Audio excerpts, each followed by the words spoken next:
يا عبادي كلكم ضال إلا من هديته, except those who have been guided by me. فاستهدوني, seek guidance, ask for it. Meaning, raise your hand, ask with your tongue and heart at the same time. Ya Allah, give me hidayat. Ya Allah, guide me. Ya Allah, correct my way. Ya Allah, fix me up in life. فاستهدوني أهدكم, seek guidance and we will be given. But try to notice with me those beautiful sentences, and that you need to seek first, then you will be given. يا عبادي كلكم جائع إلا من أطعمته.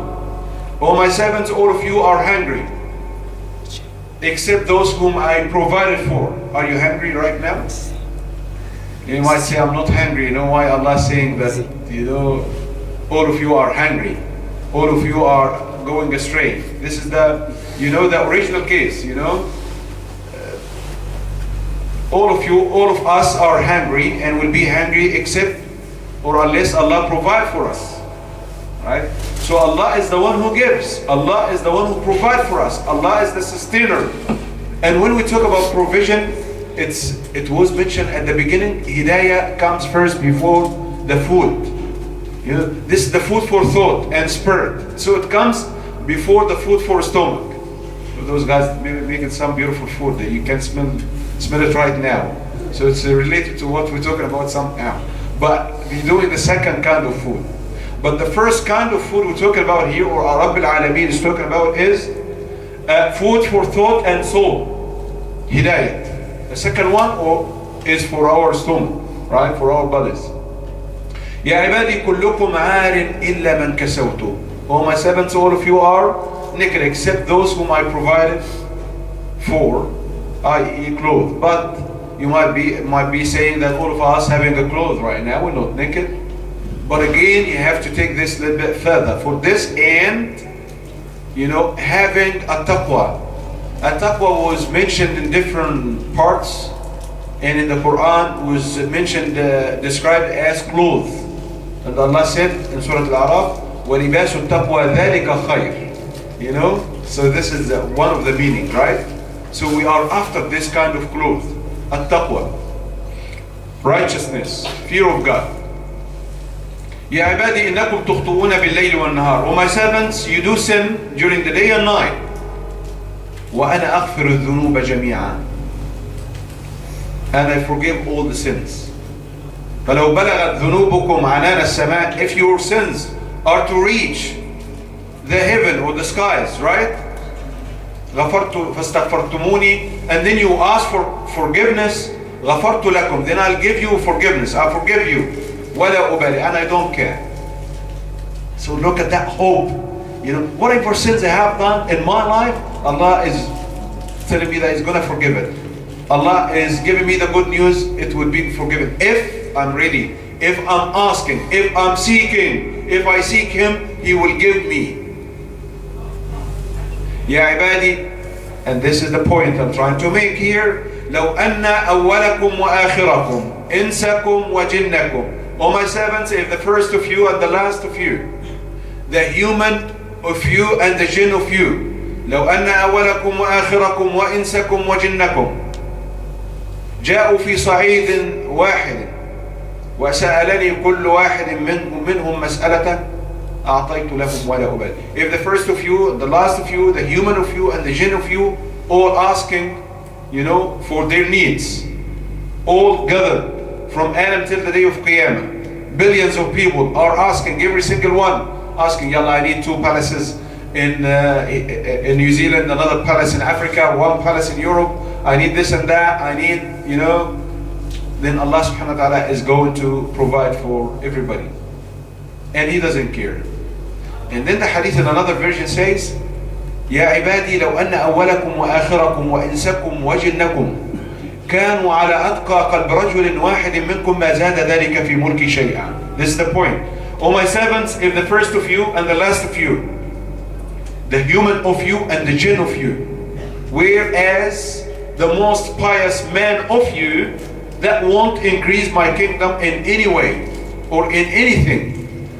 So if all of us to be like the best man, like Sayyidina Muhammad, imagine All of us, imagine to be like Khairul Bashariyah, the best man ever. That won't increase the kingdom of Allah in anything. يا عبادي لو أن أولكم وآخركم إنسكم وجنكم. If the first of you, O my servants, if the first of you and the last of you, the human of you and the jinn of you, were to be as the most bad person of you, then that won't decrease my kingdom in any way. That indicates and answers the question, does Allah benefit from our ibadah? The answer is no. So why do we worship Allah? Why do we offer our ibadah? We are after this. Then the Quran answers our questions in different parts. If we talk about salah, Inna salata tanha anil fahsha'i wal munkar. This is why we pray salah. One main objective of salah is to stop you and me doing bad stuff. It's a nutrition for our souls. Indeed, all the kind of worship is a source of nutrition to our souls. That's right. But specifically about salah, one of the main objectives is in the Quran, Inna salata tanha anil fahsha'i wal munkar. That's it. What about zakah? Why do I pay zakah? خذ من أموالهم صدقة تزكيهم وتطهرهم. So the money you are giving is a way for you to be purified and for your wealth to be increased. So when you give your sadaqah, make sure that you're giving $100. Make sure that you're getting this multiplied. You have to have this yaqeen when you give it. So you give $100, right? Have that strong trust in Allah, strong iman and yaqeen that you will be given it back multiplied. I know a brother, and we used to build the masjid. So he told me that this brother is a mechanic. He has a workshop, and he told me that I have given the masjid. This is in confidence. He told me not to mention his name, but he said that I have given the masjid $5,000, right? $5,000. And subhanallah, I usually get $5,000 a week. This is before expenses, okay? Otherwise, all of us will go and work as a mechanic, right? $5,000. Next week, the week after I've given the $5,000, wallahi, he says that I have got $10,000. How much? Twice. This is Allah's giving. And this is only in one aspect. This brother is looking at only one aspect, money. But what about the health? Allah is going to bless your time, bless your health, bless your kids, all of those meanings. So coming back now to the objectives of ibadah. This is zakat. What about sawm? The Quran says, لَعَلَّكُمْ تَتَّقُونَ.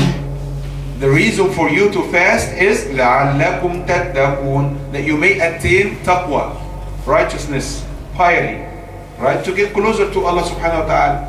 And again, the highest level of achieving piety means that I am going to live in this life, in this world, in accordance to Allah's wish.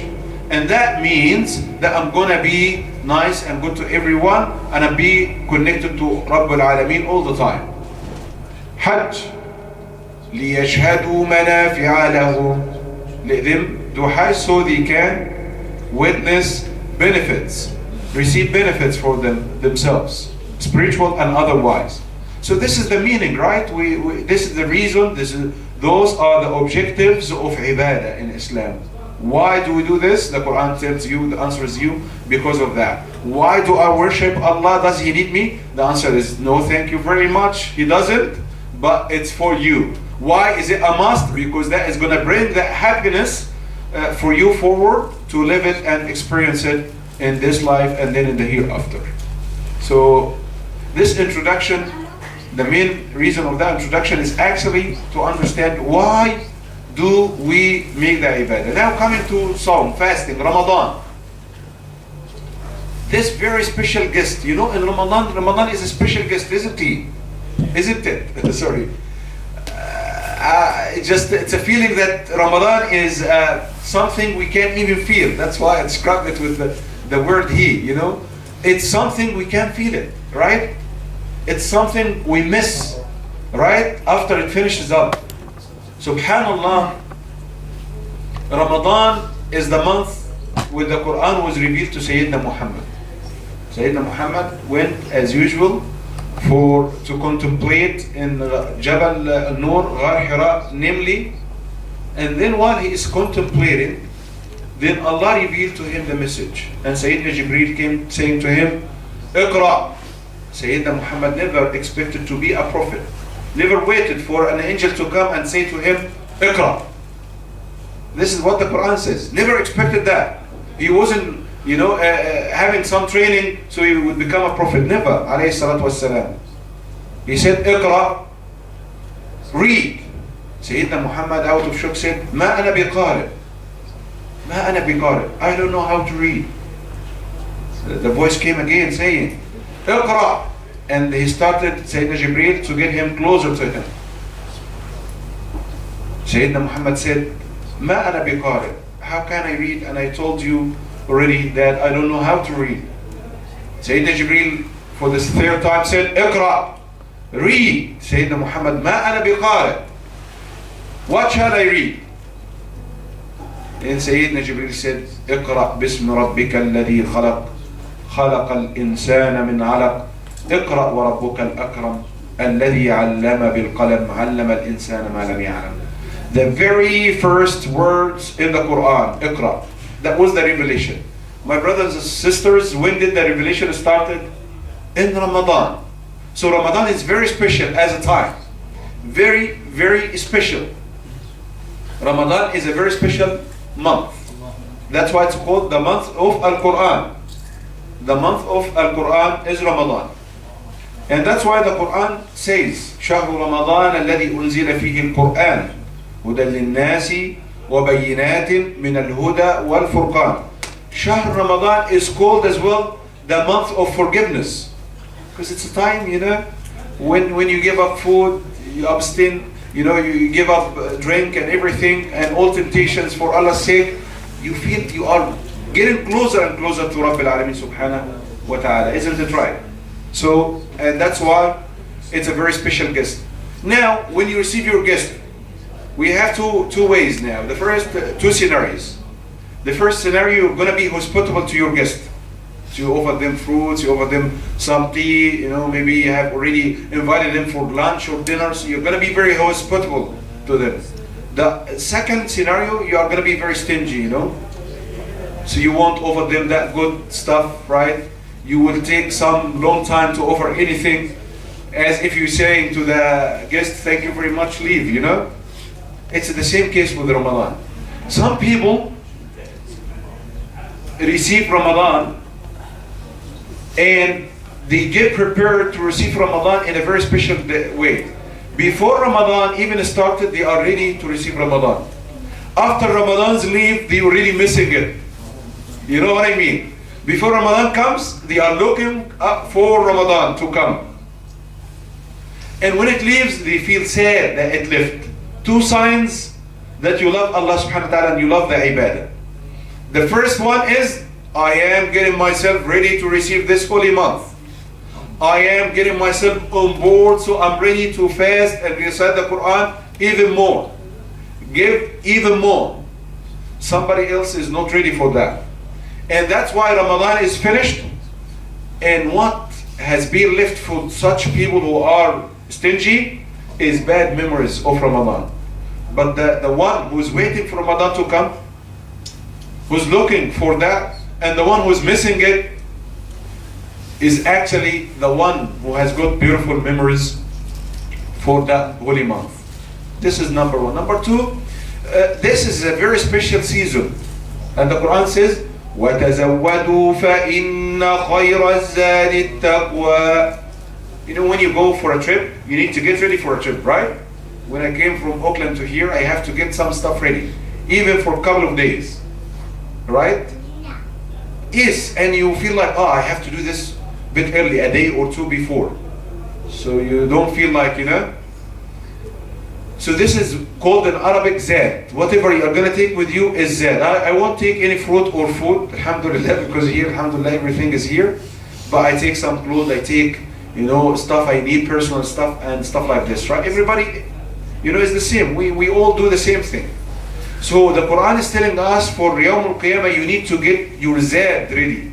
Whatever you need, ready from now. And the Quran is saying the best of zad, the best of things you need in the Yawm al-Qiyamah, and the Day of Judgment. وَتَزَوَّدُوا فَإِنَّ خَيْرَ الزَّادِ التَّقْوَى. The best is at-taqwa, righteousness, which means al-khawfu min al-jalil, to fear God, Allah subhanahu wa ta'ala. Al-amalu bil-tanzil, you work in accordance to the Quran and act accordance to it. Al-rida bil-qalil, to accept whatever Allah has given you, to work very hard to be better, but accept what is in your hand. وَالْإِسْتِعْدَادُ لِيَوْمِ الرَّحِيلِ, to get ready for day of Qiyam. 4 things. Shall I say them again? Al-khawfu min al-jalil, to fear Allah, and that means you love Him, because it's not like fearing from somebody. It's totally different kind of fear. It's a fear mixed with love, right? Because Allah deserves to be worshipped, even if there is no Jahannam and Jannah. Rabbil Alameen.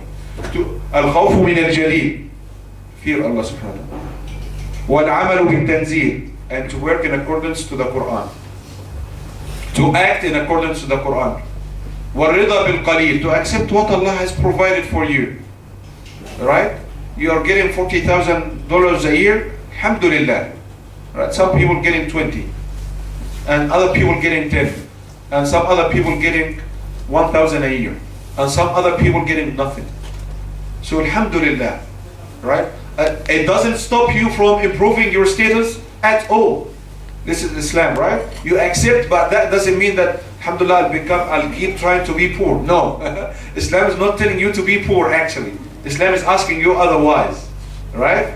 Because Sayyidina Muhammad said, Al-mu'min al-qawiyyu khayru wa ahabbu ila Allah min al-mu'min al-da'if. The strong believer is better and more loved by Allah than the weak believer. وَفِي كُلٍّ خَيْرٍ. And both of them, are loved by Allah subhanahu wa ta'ala. When you give, the hand which he gives is better than the hand which is getting, الْيَدُ الْعُلْيَا خَيْرٌ مِنَ الْيَدِ السُّفْلَى.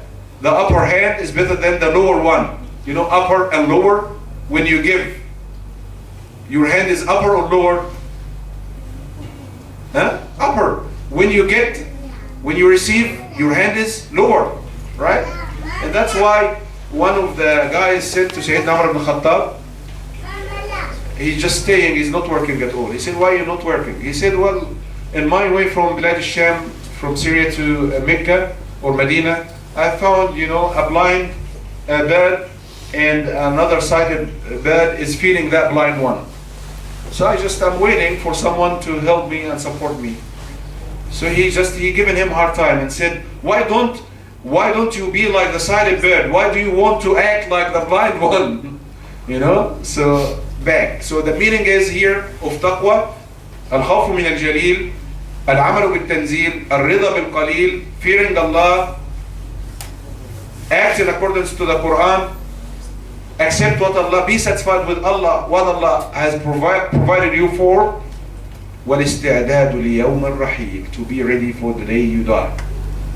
Every one of us will die. Subhanallah, while driving, listening to the radio, a lady came, subhanallah, it's something we can learn from. A lady came from Perth to attend the funeral of some of her friends, or relatives, in somewhere in the North Island. Can't remember where exactly. Hamilton. And she was hit by another car. La ilaha illallah.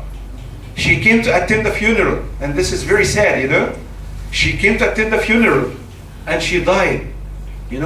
It's something for us to learn from that. We have to get ready for this moment, because we never know when that is going to happen, when that is going to, affect our life.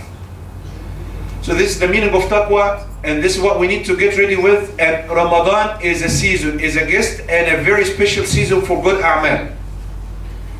Very special season, In our life, you have sales. At some time, people try to, the business people try to sell what they have, so they have the sale, so they can sell more. So this is the sale, right? In a way. وَلِلَّهِ الْمَثَلُ الْأَعْلَى. And for Allah is the high example. So this is the time we need to get ready and benefit from what Allah subhanahu wa ta'ala has offered us. So now, getting ready for Ramadan means I start fasting from now. Monday, Thursday, a day after a day, increase my juz of the Quran which I read, even increase my sadaqah, increase my charity. If I give $1 a week, let's give $2 a week. Just increase that from now. Sayyidina Muhammad sallallahu alayhi wa sallam used to give a lot, and especially during Ramadan. Especially during Ramadan. When Ramadan comes, Sayyidina Muhammad is as generous as al-rih al-mursala, this beautiful winds which brings forth the rain, and rain something beautiful for everybody, especially people in Arabia. They have deserts, so they understand that. Because alhamdulillah everything is green here, sometimes we complain, right? So that was Sayyidina Muhammad. In Islam you have safa, you have jud, and you have ithar. 3 levels of giving. The first one is sakha. Sakha means that you keep some and you give some and you keep most. You give some of what you have and you keep most. This is sakha. This is a very beautiful level of giving. The second, the higher level than that is jud. Jud means that you give most and keep some. And ithar means that you give everything. It's like Sahaba and Sayyidina Muhammad. So you have 3 levels. So now even if in every level, in every stage, you can have a scale from 1 to 10, right? So sakha from 1 to 10. If I'm on number 1, then let's be on number 2.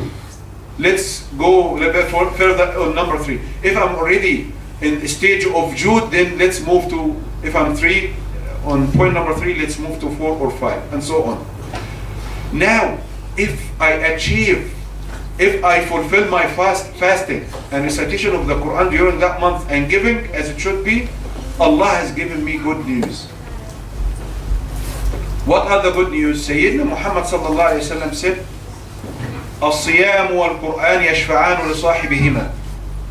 The Quran, the fasting and the Quran are to become intercessor for the person who is fasting or reciting the Quran. So the fasting comes and Sayyidina Muhammad saying, Ya Rab, منعته الطعام والشراب والشهوة فشفعني فيه.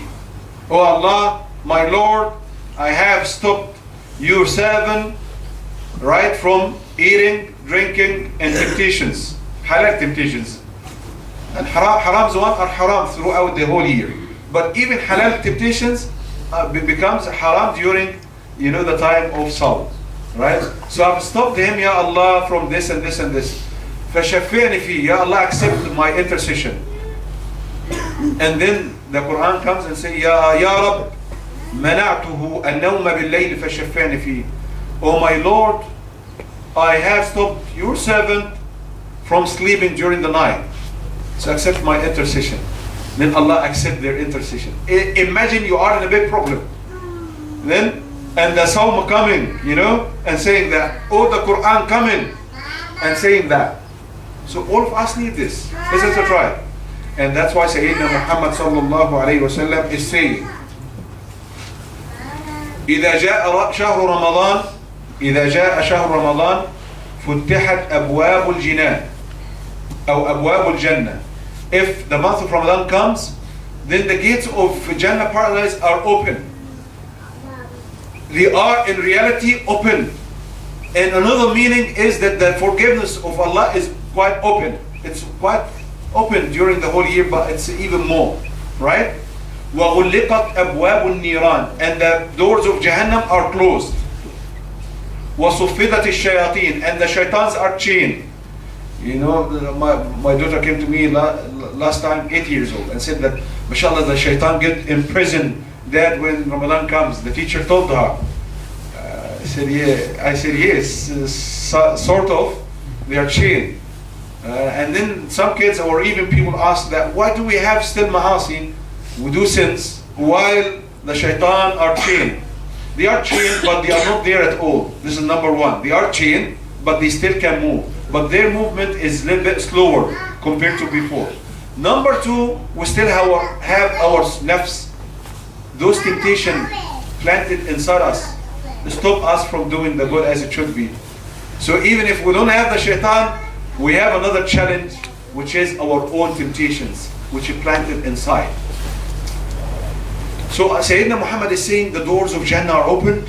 Look at this. Doors of Jahannam are closed. Shaitans are chained. Wow. Time to work very hard. And the narration, you know, جاء رمضان فيه ليلة خير من ألف شهر. Ramadan has came, and in it there is a night which is better than 1,000 nights of worship and salah and dua and ibadah. ليلة القدر. من حرم خيرها فقد حرم ولا يحرم خيرها إلا محروم. The person who doesn't benefit from that night is a big loser. So the person who is going to miss that night or miss the benefit of that night and the reward of that night is a big loser, as Sayyidina Muhammad sallallahu alayhi wa sallam described. وَلَا يُحْرَمُ خَيْرُهَا إِلَّا مَحْرُومٌ sallallahu alayhi wa sallam said.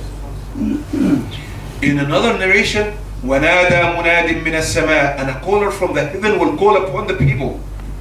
In Ramadan, before, you know, when Ramadan starts, you know, we have seen the moon, inshallah, will start fasting, right? وَنَادَى مُنَادٍ مِنَ السَّمَاءِ, and a caller will call upon us from the heaven. يَا بَاغِيَ الْخَيْرَ أَقْبِلْ, oh, the person who is after goodness and doing good stuff, get in. It's your opportunity. وَيَا بَاغِيَ الشَّرِّ أَقْصِرْ, or the person who is after bad stuff, bad deeds, give up. It's not the time, right? It's not the time at all.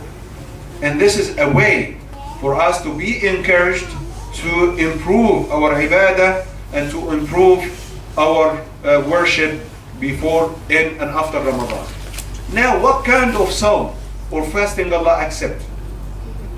It's a sawm or a fasting where only, is it a fasting where you only give up food and drink, but temptations are loose? It's actually the fasting, you know, of food and drink, as well as fasting of our own eyes, not to see the haram. Our own tongue, not to say the haram. Our own ear, not to listen to the haram. Our own hands, not to touch or do the haram. Our own legs and feet, not to walk to the haram. You know, this is the complete fasting, the accepted fasting. And that's why Sayyidah Aisha radiallahu anha, and Imam al-Awza'i and some of ulama called al-Zahiri, another madhab, you know, they said if someone is lying in Ramadan, then their siyam is invalid and they need to fast another day. Imagine that. This is very strict school of thought, but well, it's respected anyway. Sayyidah Aisha, Ummuna Aisha, right? If someone is lying or backbiting in Ramadan, the day they are lying in and backbiting is invalid. That means they need to replace it with another day. Majority of the ulama said no, they won't get the reward, but their siyam is okay in a way, but they won't get the reward of that day. But is it easy even if you don't get the reward? You fast, you don't eat, you have the food, you don't eat, you have the drink, you don't drink, right? And you stop touching your wife and the other way around, but still losing all the reward. So why? So it's quite getting serious to listen to this beautiful opinion, and that's why Sayyidina Muhammad says, and Sayyidah Aisha indeed used that as an evidence. من لم يدع قول الزور والعمل به